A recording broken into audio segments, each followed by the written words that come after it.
श्री स्वामी समर्थ। आज आपण सांबार बनवणार आहोत। त्यासाठी तुरीची डाळ भिजवली आहे, त्याला आता आपण स्वच्छ धुवून उकडून घेऊया। या शेंगा घरच्या आहेत, त्या आता सांबारमध्ये कापते मी आणि भोपळा कापून घेते।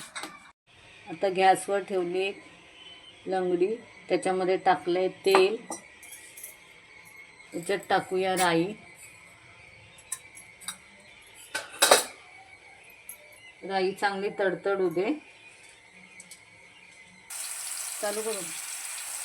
टोमॅटो टाकले, कढीपत्ता, लाल मिरच्या टाकल्या। आता याच्यामध्ये टाकूया हळद। आपण डाळीमध्ये हळद नव्हती टाकली, त्याच्यामुळे जास्त टाकते थोडी। याच्यात टाकूया मीठ,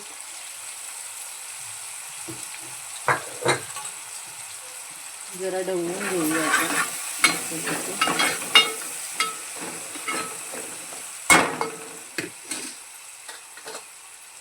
थोडासा किंचितसा लाल मसाला,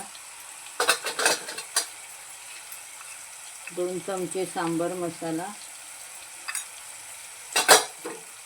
चांगलं ढवळून घेऊया। हे बघा, धुतलेला भोपळा आहे, कापला मी, तो टाकूया।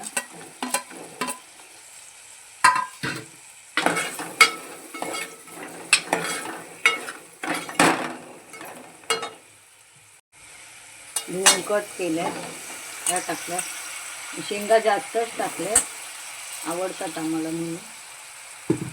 या चांगलं ढवळून जरा एक वाफ येऊन देऊया, शिजू दे। नंतर मग उकडलेली याच्यात डाळ टाकूया आपण।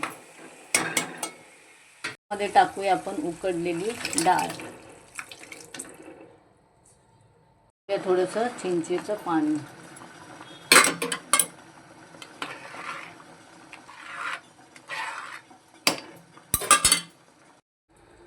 झालं आपला सांबार तयार।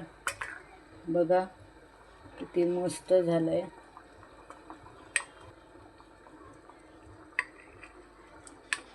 श्री स्वामी समर्थ।